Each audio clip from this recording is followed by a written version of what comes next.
Tell you, it was time to turn pro for me. And talking to NFL agents, I mean, seeing these numbers on a contract, everybody in my family was getting fired up. We interviewed 8 agents. They flew to Dallas, drove to my house.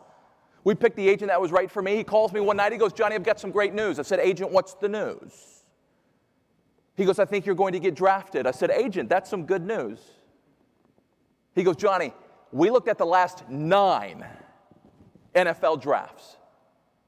And they're drafting somewhere between 28 to 32 wide receivers. He goes, Johnny, here's the good news. You were in the top 10 in career receptions, career yards, career touchdowns. And so at that point, friends, I didn't need to be a math whiz. I understood the math. Last 9 years, 28 to 32 are getting drafted. My production says I'm in the top 10. Well, hurry up draft day. Right, come on, who's going to give me a chance to go after this dream? And friends, when the NFL draft came, 35 wide receivers were drafted, and I was not one of them. And so at that point I was confused because I was told, maybe you've heard this, I was told if you produce, you get rewarded.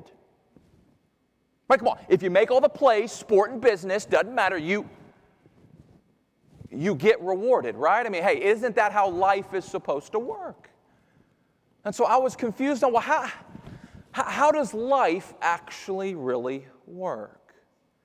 And so shortly after the NFL draft, I signed my first undrafted free agent contract with the Buffalo Bills. Do we have any Bills fans in here today? We've got some Buffalo Bills. I like it. Go Bills. Well, let me tell you, I'm 22 years old, fresh out of school. I signed a 3-year deal, $1.2 million. I'm fired up to be in Buffalo, New York, if you're tracking with me.